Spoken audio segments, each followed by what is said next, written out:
All right, we're going to go over the new tool I have for the Guardian 6832 safe deposit lock. This is the same size as a S&G 4440 type lock, small nose on both sides. It's double changeable. It's able to be changed, similar to the way the Diebold 17570 works. To my knowledge, I've only seen one guard key, so that's generally consistent. This is the actual guard key. We'll just talk a little bit about some differences in the locks. They're made in both right hand and left hand. They come in brass and chrome.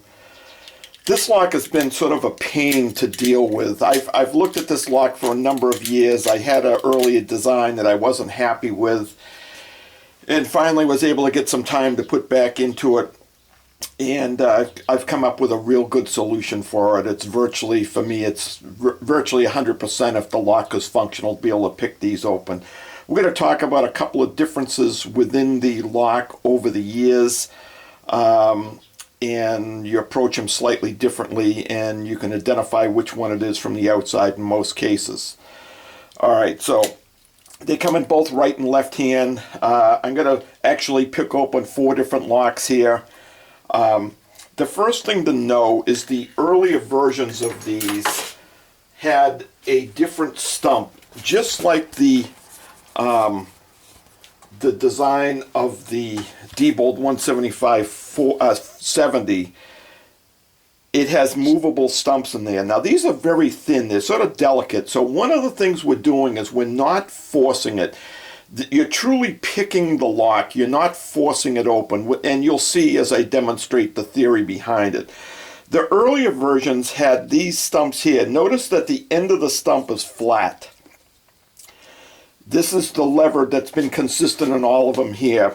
This moves up. At rest, it's down in this position. You'll notice there's a slight projection just above the gate, and we're lifting these levers up. Obviously, if it's like a very deep cut, number 7, it's already aligned at rest with the stump. But in most cases, that little protrusion there is going to hit against either the face of that projection of the stump there. I don't know what year the change happened, but they changed it to what I'll call an anti-pick design. And honestly, in my opinion, I find it easier to pick the newer ones than the older ones. And we'll go over the differences on actually picking the lock. But you'll notice here, notice the little cutaway in the center of the stump. So it tends to dig in more to this. This reacts totally different than the 17570 lock as far as picking it, but we'll go over the differences in them and we'll show you how to deal with them. The first door that I have set up here is what I'll call the older flat design. And although this may not be 100%, but I've yet to find anything that changes my notes. The way to tell a flat from a anti-pick type design stump is on the older flat ones, the plug on the renter side was solid. It was a one-piece plug down to the foot. So if I just take this Allen wrench and I just run it down in the keyway, if I feel the back of that plug is all one piece, there's no gap in there, that's probably going to be the flat type levers inside. And you'll know by the feel of it once you start to pick it. So basically, what we're going to do is, once we've determined this is a flat, we're going to approach this slightly differently as far as how we're going to pick it. So there's a couple of unique things about my tool. This is the new pick. It's marked right on it, Guardian 6832. It's similar in premise to my 17570 pick. There's a few differences. You notice that the pins on the end here that put turning tension are quite short, and you notice that the projection of the pick is actually quite short, and we'll show you why. This lock has been such a pain in the neck to have to force open, because if you pull the nose, it doesn't do you any good. The levers don't drop out of the way, and it's a real mess. So picking this is just so much easier, and again, after you pick it, you can reset it to a new set of keys. So let's go over how I came up with the original, with this design. It's just fantastic the way it works. So the first thing we're going to do is, with the tool, you're given an insert that gets put into the keyhole. So we're going to just drop this right into the renter side keyhole. Now it can't get lost in there. It can't go in too far. So I'm just going to push it down with this Allen wrench till it stops. It hits the back of the lock. It can't go any further. The second thing I've done is, because these levers are thinner than a Diebold 175/70, it's very important to keep the tool straight and flat against the lock. And because these are smaller noses than the 175/70, you really have a tendency not to keep the tool flat. Now, sometimes if it's right in front of you, you can control it better, but if you're down low in a nest or up standing on a ladder up at the top, it's very hard to do. So I provided a second piece that really solves this issue, and that's this collar here. This comes with the tool, but it can actually be used on my 175/70 pick. It's the same dimensions, so again, one of the problems with the 175/70 is keeping it flat. It's less of an issue because the levers are thicker, so if you tilt it a little, it still hits the levers properly. But you can use the same piece on my other pick, and it'll help you stabilize the tool against the door. So let's show you how we're going to set this up. You notice that the set screw is slightly offset to one side. We're going to put the offset closest towards the outside. It just gives you more finger room. So we just slide it over the tool. It slides on. So in order to install the tool into the lock, we're going to tip this in. Because we have the insert already in there, we're going to tip it in at an angle like this. And just get the pins to go into the keyhole. I'm going to turn it slightly to stop, not hard. And while I'm holding the tool flat, I'm not moving it up or down, I'm holding the tool flat, I just simultaneously with my fingers, I'm pushing in on the black piece and holding the red tool, and I just tighten this down. Now I have a large surface. The reason this is adjustable is because these locks are not always exact in and out of the door. So you want to space this for every lock you work on. Now be aware, this is what we call the flat, and it's going to pick totally differently than the next three that we'll show you. So we put a little more tension on this. Now on the next group we're doing, it's very light tension we're going to be doing on the anti-pick ones. This one is, you know how I showed you the bump on the actual lever? We're basically just lifting up all of the levers to eventually get them to hold. Again, it's not like a high security safe lock where you have to put excessive pressure. Now these things are quite delicate inside. Those stumps are very thin. They're only about 40 thousandths thick, and if you exert too much pressure, they can actually deflect in and out, or up and down I should say, and they can also deflect up and down in the respect that you could actually bend the stump to a position that a key can never work it. So we're not forcing it. Picking is picking. It's not forcing the lock. So I'm just going to put in just what I'll call light to moderate pressure. I'm not forcing this whatsoever. We go all the way in to start. With this older flat design stump, we're going to work the levers a number of times. And don't ever be afraid to release it, dump it, and take the knowledge you've gained on when you first started and then reapply it. It's very easy to dump the mechanism and start over. But let's go over with this one. So again, keeping it very flat. In some ways, I'm almost pushing my thumb and finger against the black as I'm putting a slight turning tension on it. We come here, and the thing about this is this requires very little throw to get from the lowest to the highest. It requires virtually, I think it's about 30 degrees total. And remember, that insert in there is stabilizing that L-shaped moving part, so you have true control. There's not flexing down at all, like sort of can happen with the Diebold. It does have a flex to it because it's not supported. So we're going to start on the outside here. I always start out with the black line. In reality, we're at the deepest lever, and we're going to work our way back out. And generally, that's the way they mostly pick, but we are going to be going in and out a few times. And we'll try to show you how you actually pick the lock properly. So we put a slight turning tension on it. I'm in the black position here. I feel it, and you can sort of see it's free. I'm turning it slow. I'm going to go into the next one and try to listen also. That's free. Notice I'm turning it slowly. I'm not doing a jerking motion. Green is not doing anything. You heard a slight click there. And notice, see how this will go back and forth like that? I feel like I'm in the gate on that one. Blue is loose. I'm just leaving it alone. White is loose. I'm going to work my way back in. I'm sort of feeling to see if I can feel the gate in there.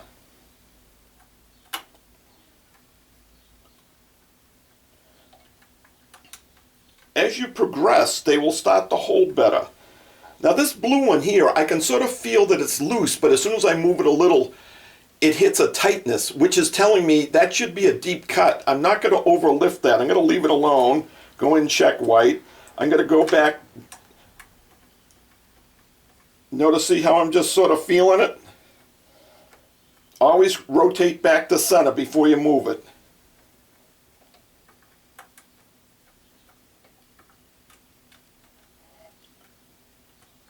I have play there in that one, but it's like it's a deep cut, I can tell.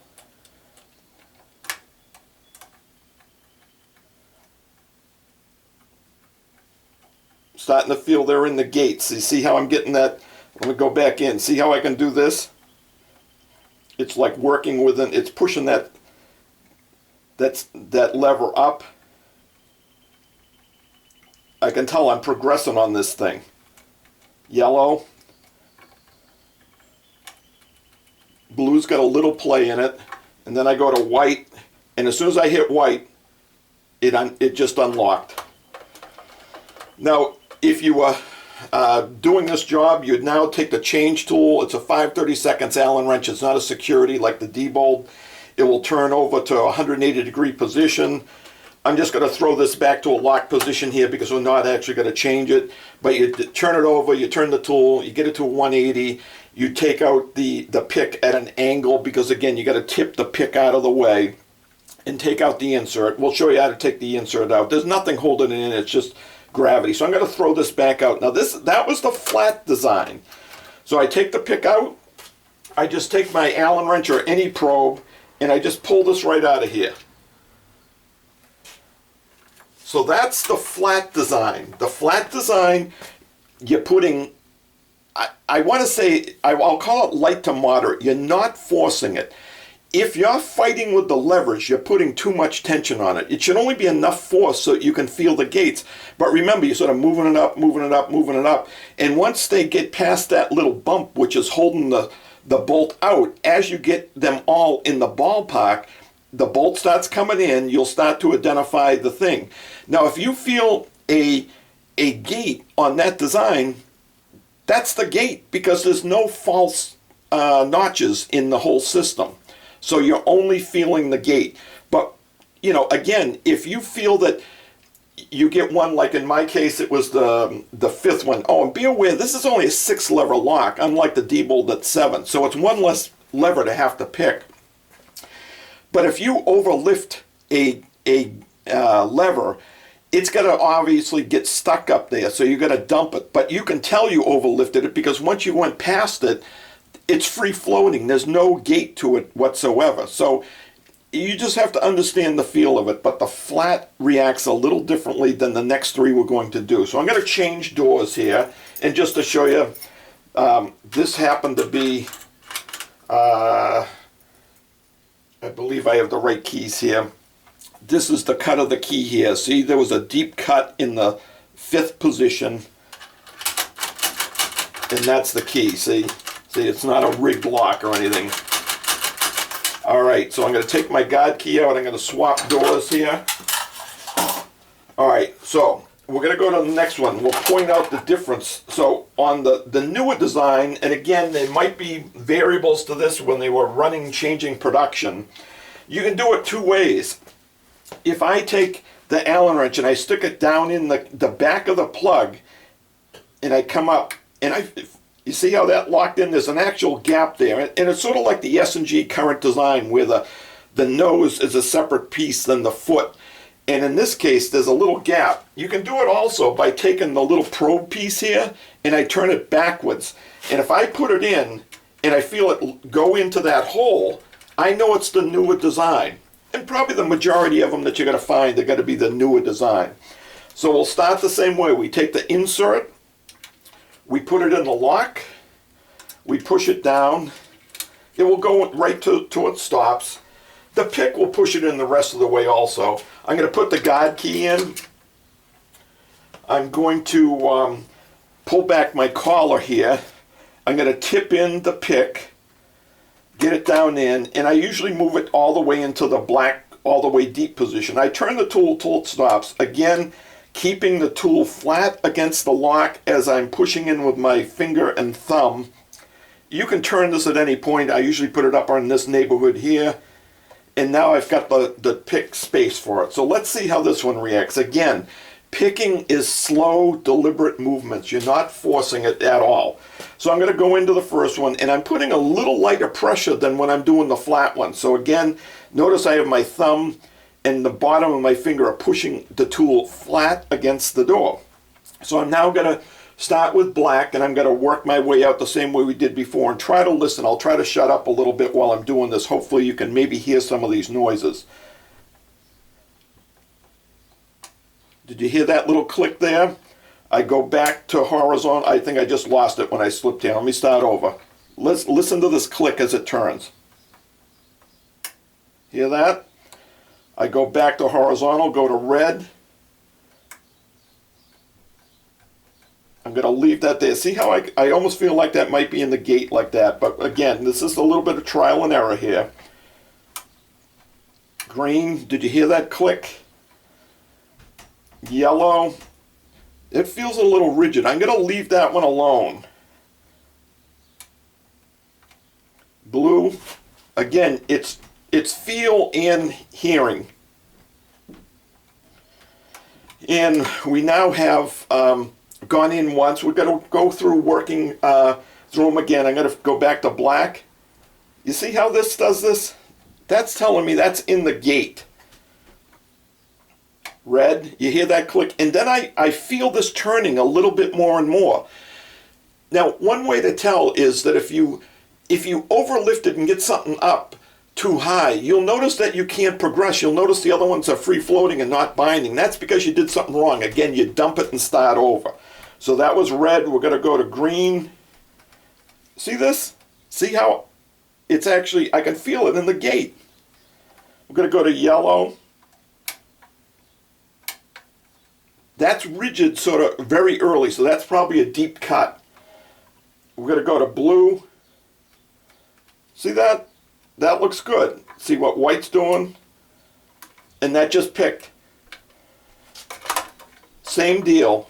If I was doing it, I'd undo the screw, I'd turn it to a 180 position, I'd pull out my insert, stick a new key in, and rotate it and lock it up. But I'm just going to lock this back up to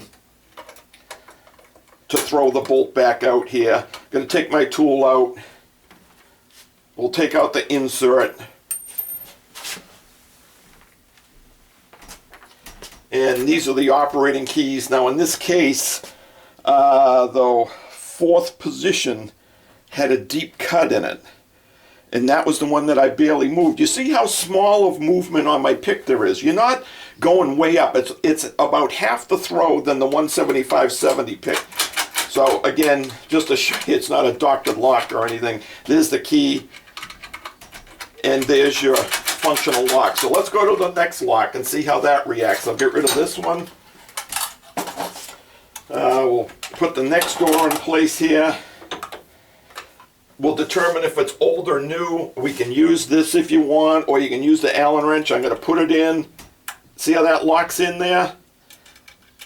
There's a hole there that it drops into the base of the keyway. So I'm going to assume that to be the new one, new design. Again, you can do it with this if you just go like this. See if you can see it. And then you feel it hit that. You know that's the anti-pick design. So I'm going to put the guide key in. I'm going to put in my insert. Just keep it flat and all the way to the back. Just goes in like that. Again, I'm going to loosen my my collar, tip this in at an angle, get my pins into place here. I'm going to turn it until it stops, keeping the tool as perfectly flat as I can while I then tighten the collar. So I'm going to tighten the collar here at this position, and we'll start the picking process again here. So let's see what we get out of this one. Again, you're not forcing it. You don't want to force this because you can bend the levers.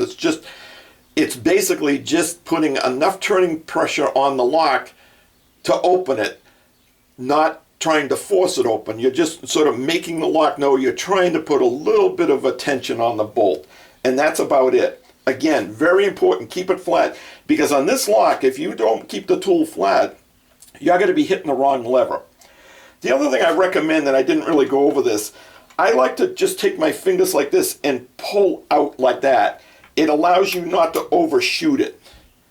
So pull out one click like that when you're doing it. It allows you to have a controlled movement. So let's start on this one now. We've got the guide key in, we've got our insert in, we've put in slight turning tension. Let's see what this one wants to do. So again, turn this very slow. Did you hear that little click? Slow. I have just enough turning tension on it. If you hit a rough spot, I sort of leave it. Hear that? That's free. Start over again, black. Green. Yellow. And that just picked open. We'll do that one more time. Hear that? Hear that? Hear that? Hear that?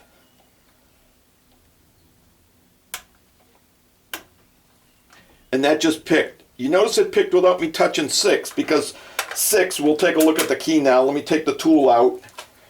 We'll take the insert out. And here's the key that goes to this lock, just to show you. So look at, in the 6th position, there's a very deep cut. So in reality, the 6th position, I didn't have to touch. Now notice that it looks like there's basically, in my opinion, there's, I think it's 7 depths. And I think it's about a 20,000 step. But I would guess this cut to be like 5, 5, 6, probably like 2, 2, 7 or 3, 3, 7. So when I picked the first 5, because this position was already in alignment, the lock opened. So again, don't be intimidated by this lock. This pick has solved the problem finally. We'll do one last one here just to show you what we get out of it here. We'll put this in the setup. Let me get that a little bit better here. Okay, again, we'll determine what type it is. I'll just run this in. There it is. I clicked in. It's an anti-pick design. I verify it this way. You can put this in backwards just by holding it. You feel it hit that gap in there. So we'll put the insert in. Push it to the back. Again, loosen our collar here. We're going to tip in. First, I'll put the guide key in first. We're going to tip the pick in.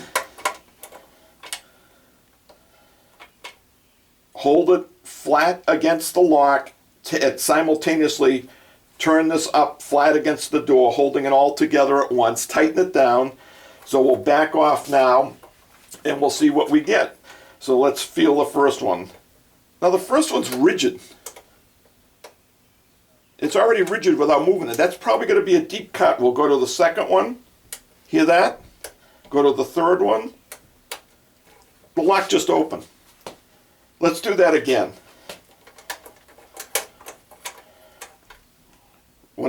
Again, I'm not forcing it. I'm putting just enough to sort of get a little pressure on the stumps and the levers. We're not overpowering it.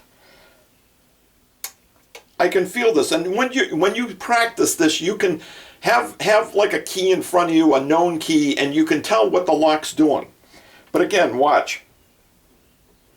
That's like rigid right from the start. Now I'm going to overshoot this just to maybe show you that premise also. I'm forcing it out of the real gate, and then I heard a click up above. But what will happen is, because I've overlifted that, I'm not going to be able to get the other ones. They're all going to feel dead. And when I said dead, no pressure, because I've got something overlifted. So again, don't be afraid to dump it and start over. So I can tell this one wants to stay where it is. Here's red. Now listen. Hear that click? And now green. And the lock just opened. Now let's look at the combination of the key and see why it did that. Pull out the insert. Look at this key.